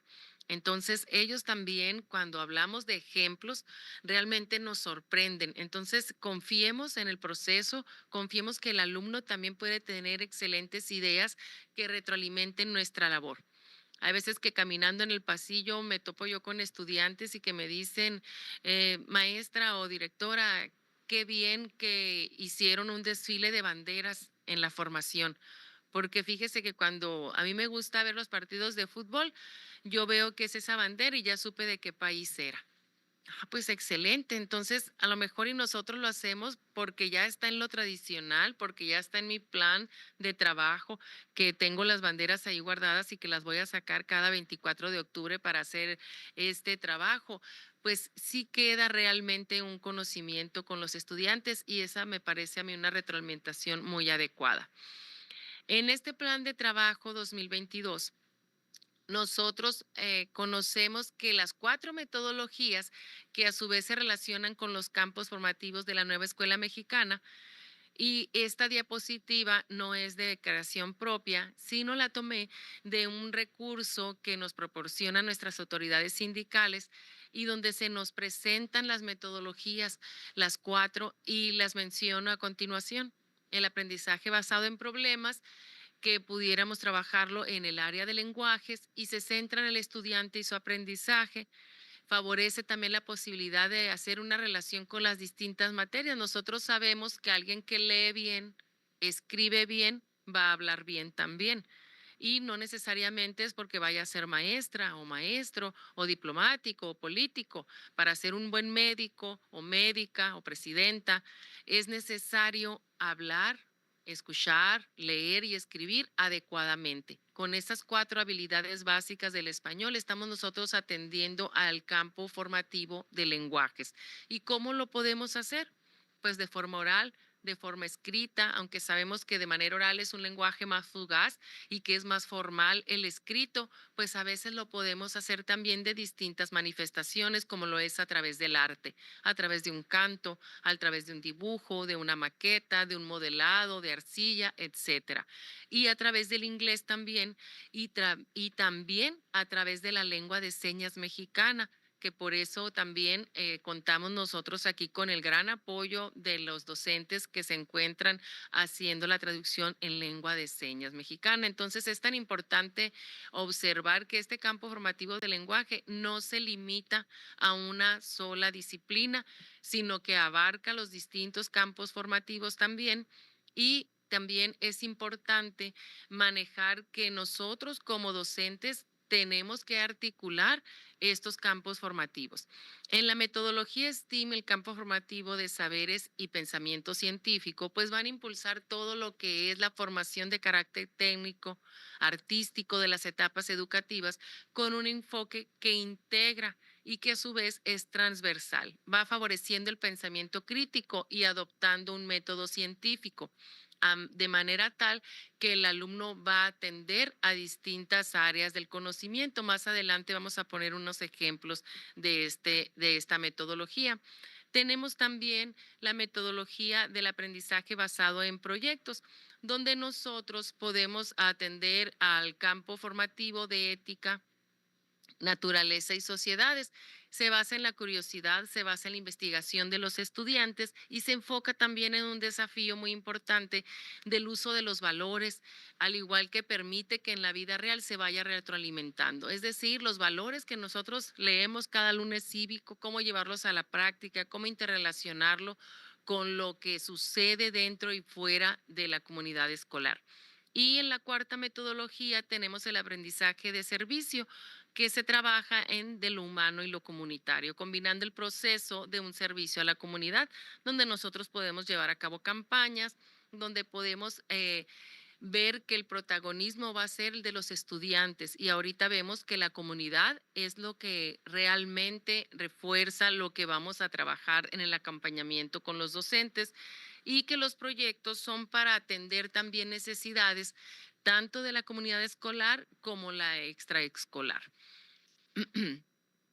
En este aspecto de las metodologías sociocríticas para abordar cada campo formativo, es importante mencionar que son una posibilidad que acercan cada disciplina que se integra en cada campo, y que no, pues obviamente no es un recetario que nosotros vayamos a seguir o que vayamos a decir nada más se puede trabajar en español o nada más se puede trabajar en educación física o en tutoría o en matemáticas. No, se trata de ser creativos. La evaluación formativa también requiere creatividad y también requiere la responsabilidad que implica tener esa autonomía profesional como docentes, como profesionales de la educación, y que lo expresa de manera excelente pues este plan de estudios 2022. Aquí voy a agradecer a mis docentes que estuvieron colaborando para atender estos ejemplos que ustedes solicitaban en el chat. Aquí en el ámbito de lo que es lenguajes, la metodología del aprendizaje basado en problemas, podemos ver pues la recreación de obras de teatro, el debate, la mesa redonda, la carta, la elaboración de un guión, jugar a mezclar colores, ser pintor, ser escultor, expresar en artes, con bailes, con música, expresión del cuerpo, de la mente, del espíritu, con los estudiantes de manera creativa. Y aquí agradezco a la maestra Antonia de Matemáticas, que me dio algunos ejemplos de la metodología STEAM, y que colaboramos en distintos trabajos y trayectos formativos atendiendo a lo que es el área de saberes y pensamiento científico. Ejemplos, el jugar a la tiendita. cómo el estudiante y cómo el padre de familia agradece esta actividad. En diferentes anécdotas que las que yo he tenido como maestra frente a grupo, en clases de inglés, por ejemplo, donde el niño puede comprar con una moneda extranjera, puede hablar para expresar lo que requiere, cuánto cuesta un producto, cuánto va a pagar, cuánto es el cambio. Hay otros que dicen, pues muy fácil, maestra, porque yo nada más dinero plástico, así con una tarjeta, como lo hacen los papás. O, ¿sabe qué? En el tianguis yo lo hago, pero fíjese que hago el cambio de una cosa, el trueque y demás. Pero todo eso nos da a nosotros distintos saberes que se pueden utilizar de manera muy creativa dentro del aula. El crear un robot, ya en primaria lo observamos nosotros con popotes, con diferentes en detalles, donde los niños pueden crear diferentes instrumentos, desarrollar un programa Excel en el área de tecnología, en el área a lo mejor de ofimática, ritmos, cantos, juegos, ser creativos. Hay educadores que yo observaba en Estados Unidos donde practican el rap y a través del rap las fórmulas las memorizan para poder atender ellos a otras actividades, maquetas de volcanes. En física elemental, por ejemplo, una mano que se mueve con aire o con líquidos, el ciclo del agua, comprobar el teorema de Pitágoras o el teorema de Tales, construcción de un transportador, construir un compás, el emprendimiento tan maravilloso que a veces admiramos en otros países y decimos, en Japón están enseñando a ser ordenado, por ejemplo, con tales métodos. ¿Y por qué nosotros no implementamos? Hay excelente talento en nuestra República Mexicana, tantos compañeros, colaboradores y compañeras que pueden emprender, grupos de mujeres talentosas que son empresarias y que con la venta de galletas, de jaleas, de empanadas, de galletas, se puede crear jóvenes o niños exitosos también, no nada más para los exploradores o los scouts que les mencionan, sino también para actividades de sociedad de alumnos, donde en la clase de biología a lo mejor se habla de las conservas y se puede llevar a cabo este procedimiento, la elaboración de un pastel, las medidas, las fracciones y demás, son maneras de evaluar con un enfoque formativo. Un huerto escolar, la fotosíntesis, el frijolito que depositamos en algodón y que lo íbamos creando a través de todo un proceso para observar el crecimiento de un ser vivo, son parte de una evaluación formativa. En la metodología del aprendizaje basado en proyectos, hay unas recomendaciones también en ética, naturaleza y sociedades. Se puede Obviamente el trabajo en equipo es la base porque ahí se busca que el niño respete tanto su propia opinión como la opinión de los otros y las otras. El observar las marchas, las manifestaciones que son constantes en las grandes ciudades y que observamos que cada quien desde su punto de vista puede tener algo de razón, cómo analizar esas pancartas, cómo desarrollarlas, cómo realizar una obra de teatro de protesta, una canción, unas líneas, unas frases que tengan que ver con los valores, que tengan que ver con el aprendizaje que se está teniendo en la clase, con lo que son las fechas cívicas, cómo cambia de un tiempo a otro cuando nosotros atendíamos al descubrimiento de América y que ahora decimos que no, que es el Día de la Hispanidad, como antes se le llamaba el Día de la Raza y ahora no, ahora estamos observando que al haber tal diversidad, al tener tantos pueblos originarios en nuestro país y en toda América, pues observamos que es el Día de la Hispanidad. Es maravilloso observar este avance histórico que estamos teniendo en la actualidad y que los docentes somos esos factores de cambio que vamos a provocar ese avance con nuestros niños, con nuestros jóvenes, para cuando sean ellos ciudadanos adultos dentro de una sociedad. La convivencia escolar también para ética, naturaleza y sociedades, y en el campo formativo del humano y lo comunitario, también el trabajo en equipo, evaluar con una rúbrica que no nada más la elabore el docente, sino los mismos estudiantes, los carteles, la exposición individual de equipos, en binas, en trinas, los proyectos de reciclaje que son pues un gran apoyo en la comunidad, las competencias deportivas, los rallies deportivos. Y aquí mencionar que la coevaluación no nada más es de los propios estudiantes ante ellos, sino que también un estudiante puede tomar el papel del docente. Un estudiante también puede mostrar ese grado de responsabilidad al emitir un juicio de valor hacia un trabajo observado por sus compañeros. Entonces aquí están algunas estrategias sugeridas, ustedes podrán ampliarlas con toda, pues con toda experiencia, decirle a un joven qué personaje histórico te gustaría ser, retarlos. Bueno, en aquel tiempo no había mucha participación de la mujer y hoy observamos políticamente cuánta participación, que es tiempo de mujeres. ¿Qué figura histórica te gustaría ser? Bueno, si lo observamos a la actualidad a una red social, ¿quiénes seguirían a ese personaje? ¿Cuáles de sus historias se convertirían en tendencia? Pedirles que redacten usando una plantilla de papel si es que no tenemos a lo mejor internet, folletos divertidos, chistosos, que los podamos guiar para que ellos los hagan atractivos y fáciles de leer a otros jóvenes para vida saludable, para alguna temática, alguna campaña de reciclaje, poder hacer papel, materiales con arte, hacerlo con herramientas gratuitas en línea. Habla niños que desarrollen hasta una app, algún formulario, crear historietas con herramientas tanto de manera digital, en una tablet, en un dispositivo sencillo de Canva, por ejemplo. Los niños pueden crear sus propias tiras cómicas, conectar su material nuevo y la información con unidades anteriores, hacer que creen, por ejemplo, un cómic de la nutrición. Como en un poblado, en una vez en un cuento me escribió un niño, en un poblado, maestra, tenían mucho tiempo sin bañarse, dice, el pueblo se fue quedando fantasma porque nadie quería visitarlos porque no se bañaban. Y entonces empezaron a enfermar y sus mascotas y empezó el niño a redactar con una creatividad maravillosa donde ellos mismos explicaban la necesidad del cuidado del agua, la necesidad de la higiene personal, de esa función en el organismo, de lo que es tener una buena salud.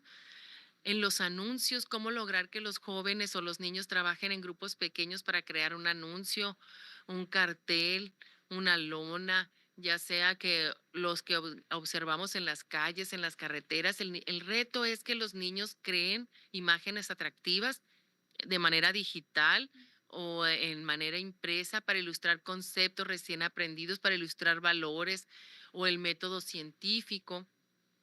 Cómo pueden también ilustrar conexiones.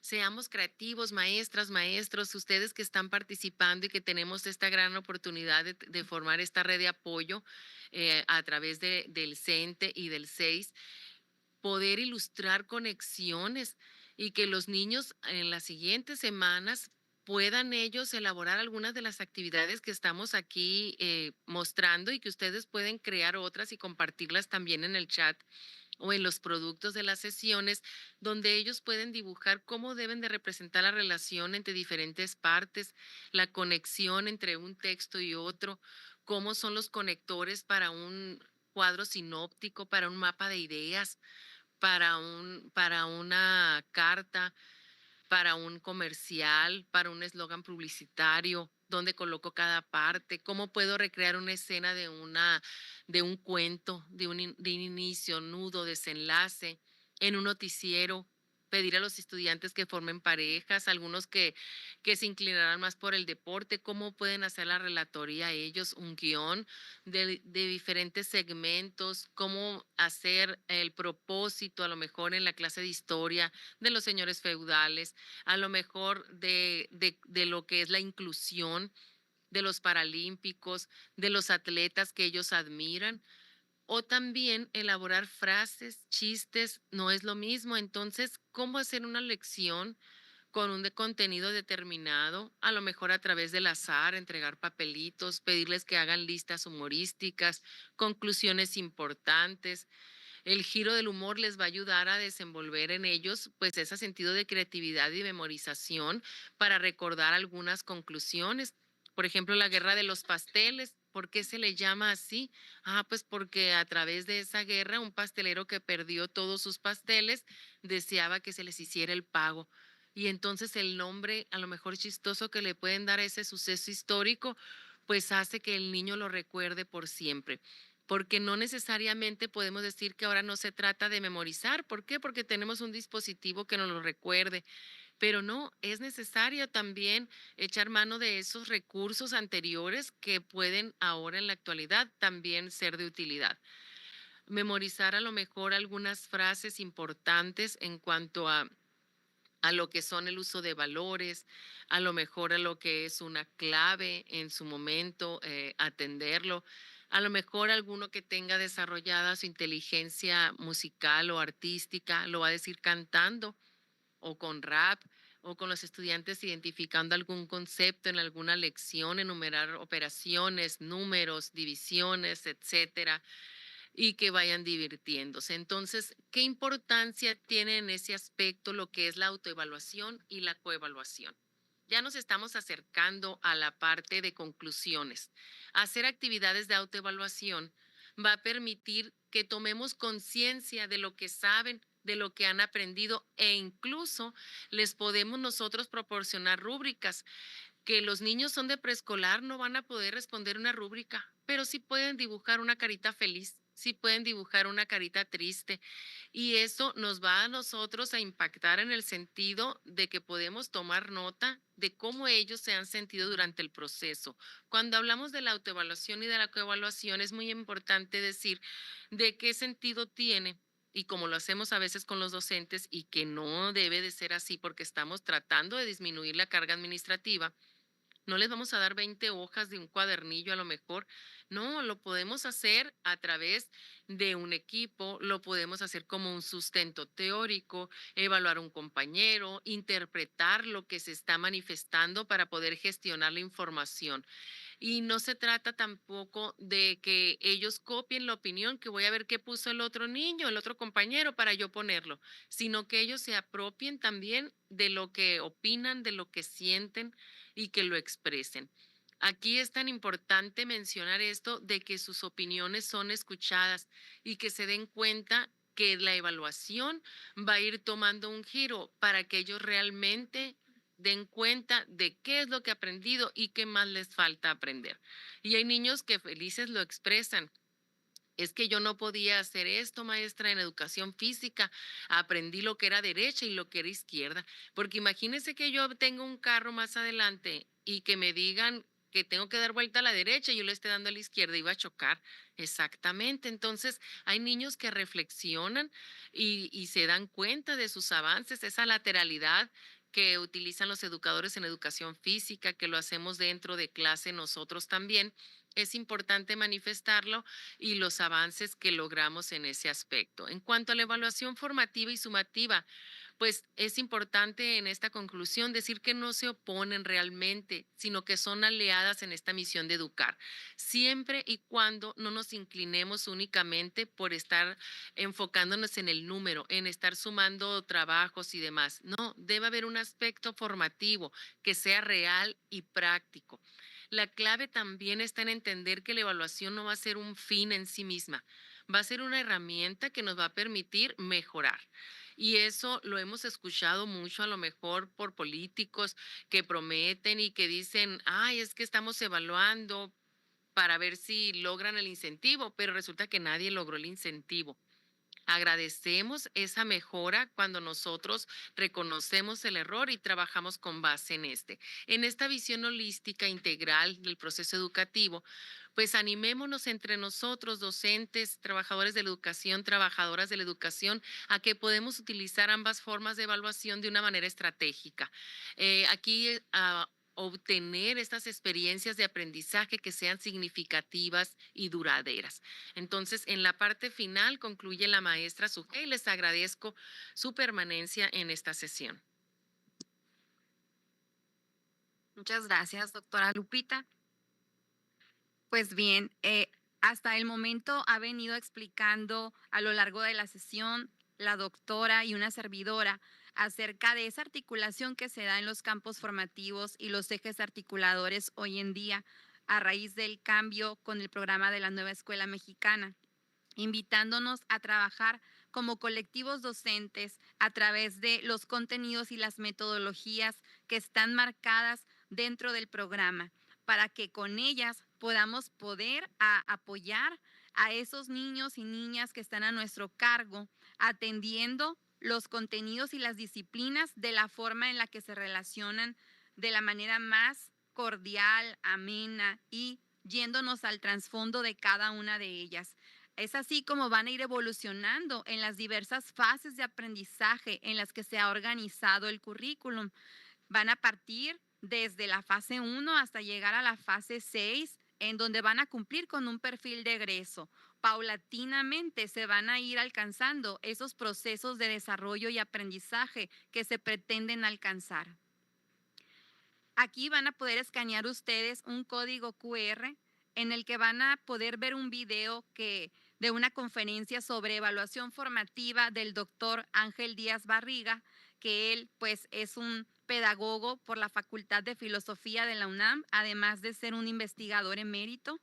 Y este video nos gustaría que en la intimidad de su hogar, cuando tengan un poco de tiempo, lo vean y lo escuchen y lo reflexionen, porque realmente nos da bastantes ideas importantes sobre cómo podemos nosotros mejorar ese proceso de evaluar. Algunas de las ideas generales que manifiesta el doctor es recordarnos que desde el siglo XIX, pues la escuela era vista como una máquina de otorgar puntos y de calificar, pero que hoy en día tenemos que trabajar con un enfoque formativo en donde se apoye a todos los estudiantes con una educación entusiasta, donde no existan las sanciones, pero tampoco estar acostumbrando a los alumnos a los premios, porque si no, entonces no estaríamos educándolos formativamente, porque tendríamos que darles algo a cambio, ¿verdad? Para que lo hagan. Necesitamos valorar ese proceso individual de los estudiantes. Pero nos menciona algo muy, muy importante el doctor que me llama la atención. No es calificar, sino que el niño hace el ejercicio, el niño o la niña hace el ejercicio y no es tanto decir, sí lo logró, no lo logró, sacó tanto, sino que él reflexione sobre qué fue lo que respondió, por qué lo respondió de esa manera, en qué se equivocó y que aprenda a corregir esos errores para poder seguir aprendiendo. Me parece pues muy interesante este video y ojalá que se den un poco de espacio y de tiempo para verlo. Ya hemos visto algunos fragmentos de él en los consejos técnicos escolares, sin embargo es muy extenso y ustedes pudieran complementar sus conocimientos observándolo. La evaluación no puede depender de una sola técnica o instrumento para poder valorar esos conocimientos, esas habilidades, actitudes de los estudiantes. Necesitamos sistematizar y recolectar información diversificada. Es importante destacar que las estrategias de evaluación, según Díaz Barriga y Hernández en el año 2006, son el conjunto de métodos, técnicas y recursos que utiliza el docente para valorar el aprendizaje del alumno. Aquí vemos cómo se estrechan unas manos, ¿verdad?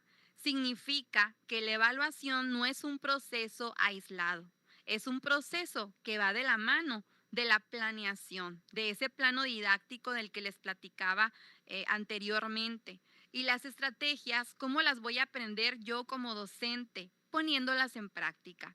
Tal vez podamos saber mucho de teoría y de bibliografía, pero si no lo vamos aplicando dentro de nuestros grupos, pues no podremos tener la experiencia de decir, pues sí me fue bien o me equivoqué, pero reestructuré. Entonces necesitamos empezar a aplicar y adecuar nuestras formas de enseñanza.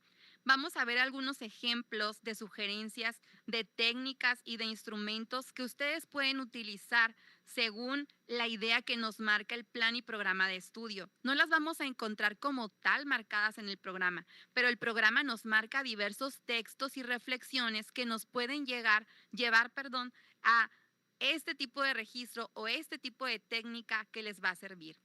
En el plan y programa de estudio, en la página 83, se dice que hay que ayudar a distinguir el acercamiento que las niñas, niños y adolescentes van teniendo con el saber y el conocimiento de los campos formativos. así como su expresión en la vida diaria. Para que nosotros podamos lograr eso que nos plantea el programa, pudiéramos utilizar un registro de observación. Dentro de ese registro de observación, en la parte superior, si ustedes observan la imagen, van a poner los datos generales. La observación puede ser individual, de subgrupos, es decir, en equipo, o bien de todo el grupo completo, según el interés del docente de lo que quiere observar. Va a poner los indicadores y va a poner la escala en la que se va a guiar para saber cómo salieron, ¿no?, los estudiantes. Pero aquí es importante distinguir que existen dos tipos de observaciones, la observación sistémica y la asistémica. La observación sistémica es donde nosotros, antes de llegar a la clase, pues ya tenemos bien delimitado qué quiero observar. Si quiero observar cómo trabajan los alumnos, cómo contestan los ejercicios, si quiero observar solamente a la alumna Rocío para ver cómo está trabajando porque he notado que tiene dificultades. Entonces, esa es una observación sistémica. Y cuando hablamos de una observación asistémica, se refiere a una observación general. Yo voy a llegar un día y quiero observar toda la sesión, cómo se desarrolla la clase. Quiero observar cómo llegan los niños, cómo empiezan a interactuar entre sí, cuáles son sus participaciones, cómo contestan los ejercicios, cuál fue el inicio, el desarrollo y el cierre de la clase, etcétera. A su vez, el plan nos menciona que hay que ayudar a identificar con qué actitud los alumnos van haciendo las actividades para saber, pues, en dónde ellos obtienen aprendizajes más significativos. Eso lo podemos valorar a través de una escala de actitudes. Aquí ustedes observen que en la escala de actitudes vamos a poner, pues, si muestra una actitud positiva al trabajo, si aporta ideas, si sabe trabajar en equipo, cuál es la retroalimentación que brindan entre ellos mismos. Y lo vamos a hacer en los parámetros, por ejemplo, de una escala Likert, totalmente de acuerdo, parcialmente de acuerdo y así sucesivamente. En cuanto a las valoraciones escritas, el plan menciona que hay que valorar los aprendizajes de los educandos y las dificultades que están enfrentando, pero también los compromisos que ellos tienen como niñas, niños y adolescentes, porque desde pequeños se los estamos inculcando la responsabilidad y el compromiso ante los diversos temas sociales. Eso se puede hacer a través de una técnica de ensayo. Por ejemplo, aquí pues sería un poco más complicado para las fases de donde están alumnos de edades más tempranas. Sin embargo, para la primaria alta y para la secundaria sí se podría realizar los ensayos de una manera pues más eficiente porque ya son alumnos alfabéticos y que tienen mayor madurez en su desarrollo. En cuanto a las rúbricas, también es una estrategia que nos permite valorar de manera escrita si se están cumpliendo o no los objetivos y el trabajo que está realizando el alumno. Ahí podremos nosotros poner en los criterios de evaluación, pues, ¿qué voy a valorar? Si voy a valorar el contenido, la organización, si tuvieron un apoyo visual, dependiendo del tipo de actividad, porque podremos hacer una rúbrica para una exposición o bien para otra temática. Y también sus niveles de desempeño correspondientes para poder valorar esos procesos de los estudiantes. Esta estrategia es muy importante, el cuaderno de los alumnos. Creo que es la más utilizada por todos los docentes y es un cuaderno que nos permite tener un vínculo entre las familias y la escuela, porque este cuaderno va y viene de la casa a la escuela. Entonces es donde pueden percibir también los padres de familia en qué están trabajando sus hijos y qué avances están teniendo. Tenemos que incluir ejercicios que les permitan a ellos resolver problemas, redactar textos, pero también ir viendo el avance que van teniendo en sus producciones, hacer sus borradores previos hasta llegar al producto final para que valoren ellos cómo en el inicio quizá no ponían, por ejemplo, en un texto el uso de mayúsculas y después ya agregaron un color rojo, lo fueron resaltando, pusieron puntuación, separaron en fragmentos los párrafos, comprendieron la idea, entonces va escalando, ¿verdad? Conforme van ellos haciendo los trabajos, va escalando ese avance que van teniendo. También se sugiere que tengamos un diario de clase. Puede ser diario para el alumno o diario de trabajo para el docente. En el diario del alumno podemos preguntar, ¿qué aprendí hoy? ¿Qué me gustó más? ¿Qué fue lo más difícil de hoy? Si lo hubiera hecho de otra manera, ¿cómo sería? ¿Qué dudas tengo de lo que aprendí? ¿Qué me falta aprender?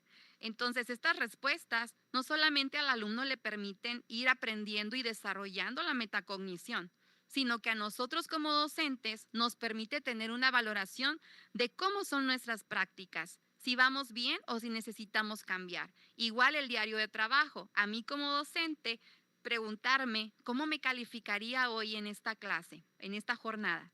¿Cómo lo hice? Siento que me faltó algo, olvidé algo, tuve imprevistos, tuve alguna necesidad de cambiar la sesión. ¿Qué necesito modificar? Entonces, en la medida de que nosotros nos vayamos también autoevaluando como docentes, también vamos a ir teniendo ese avance en los resultados académicos de nuestros estudiantes. Si se fijan, es un enseñar a aprender, se nos va regresando, ¿verdad? Nosotros tenemos la misión de enseñar, pero al mismo tiempo los alumnos nos están enseñando a nosotros. Entonces, estamos dando y estamos recibiendo. Este otro instrumento es el portafolio de evidencias, en donde el plan nos dice que nos puede ayudar para dar cumplimiento al sentido de la acreditación dentro de la evaluación. En este portafolio, yo me he dado cuenta que a los alumnos les emociona mucho que uno llegue y que observe su portafolio. Ellos sienten que su trabajo es valorado. ¿Por qué? Porque para ellos lo más preciado son sus propias producciones.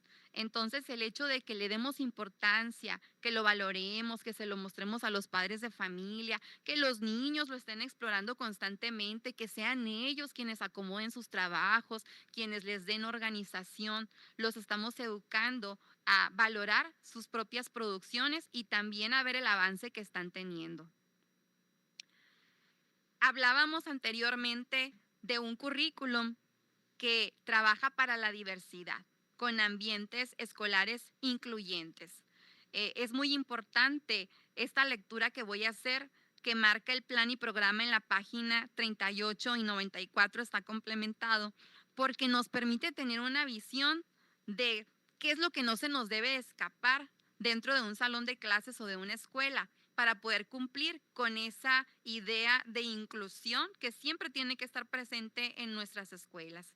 Es fundamental ir más allá de la idea de que la inclusión se reduce a incorporar a los grupos de la sociedad a la escuela, lo cual es muy importante, pero no suficiente.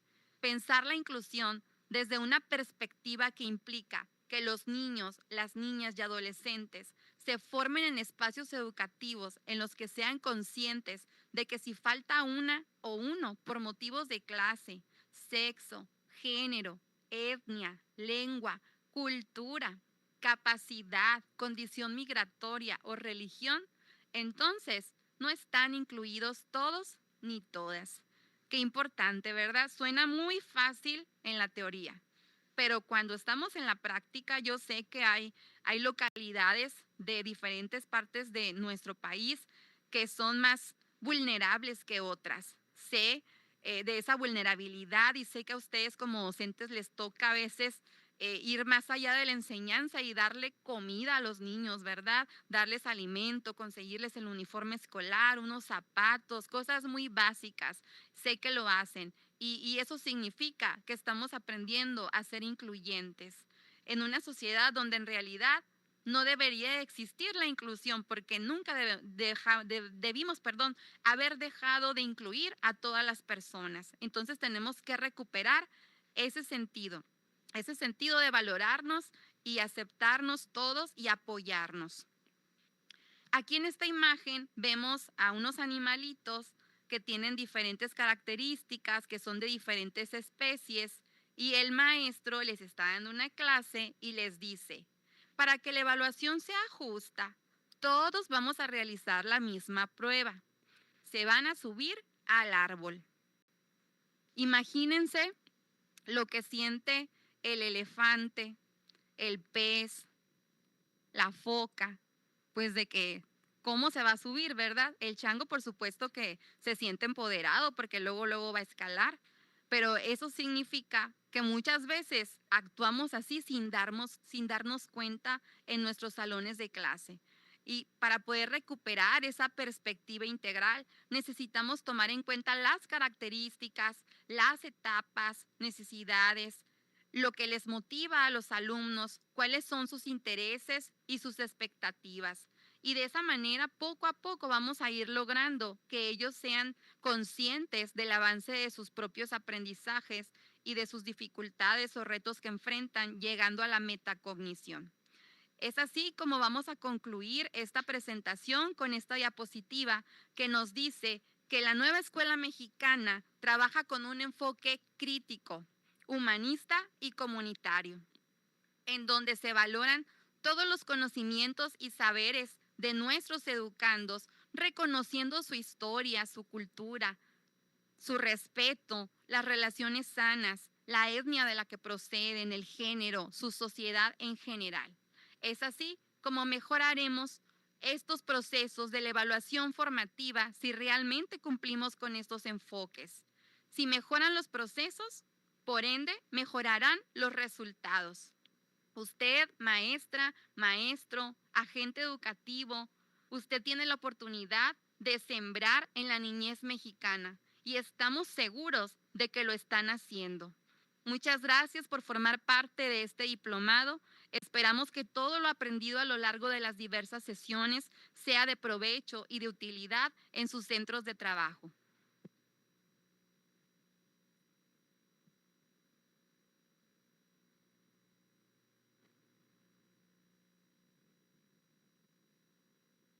Muy bien, muchas gracias. Concluimos esta sesión.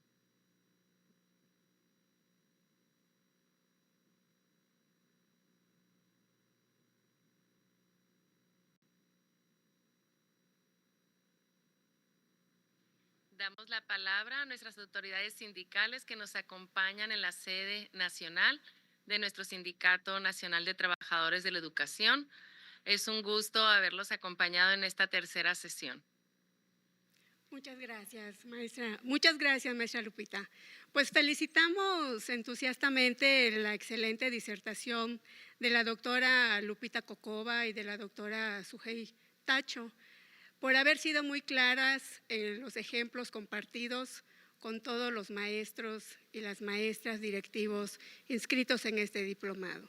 A ustedes, maestras, maestros, directivos, les valoramos y ponderamos su participación tan entusiasta al apropiarse de todos los contenidos compartidos por las doctoras, porque sabemos que redundará en beneficio de la niñez, de los niños y las niñas y los jóvenes que atienden a diario. Al gran equipo académico del CEIS y a todos los equipos académicos de las secciones sindicales, muchas gracias por su apoyo invaluable para lograr el desarrollo de este diplomado. Y recuerden que el próximo jueves nos encontramos en este mismo espacio para desarrollar la cuarta sección de este diplomado. Muy buenas noches.